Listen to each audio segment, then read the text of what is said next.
my mother took me to a meeting.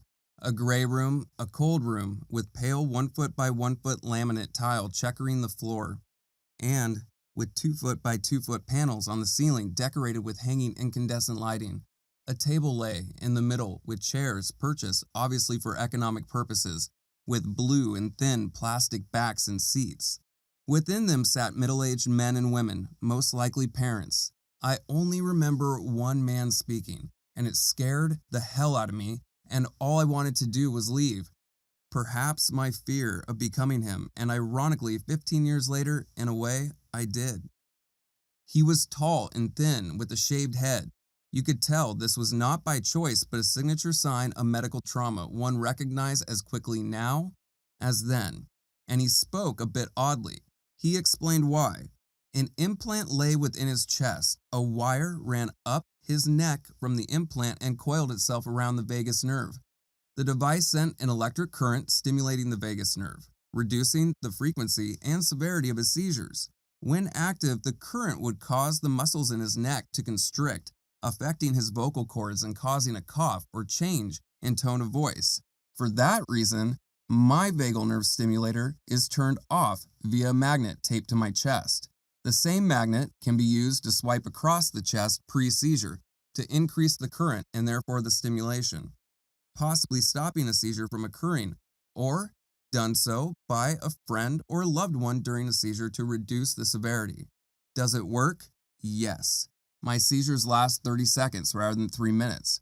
I could have one the night before and return on time for work the next day. It's helped me a great deal. Yet, this treatment is still considered experimental, and you must meet the criteria to qualify.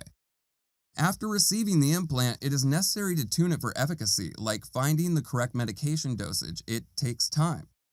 During one such procedure, a doctor, not an MD and not a neurologist, sat across from me, late and obviously in a rush.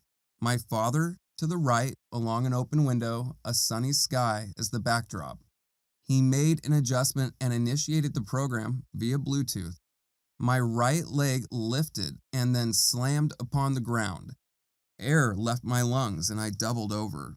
All my muscles constricted. I can never forget his face, like a child who broke the rules and got an unexpected result.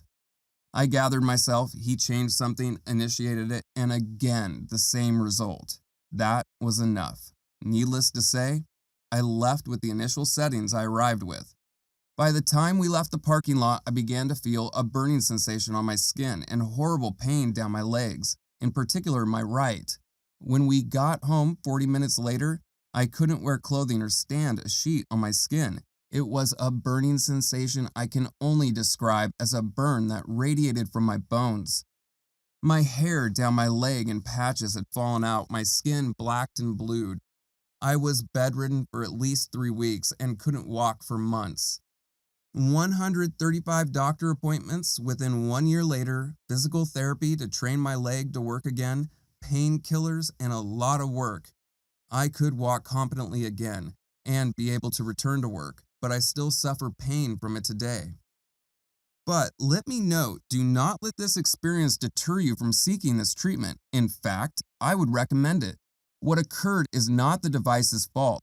It is an operator error. The device is an effective treatment, and other than a bit of discomfort at times, the benefits well outweigh the risks.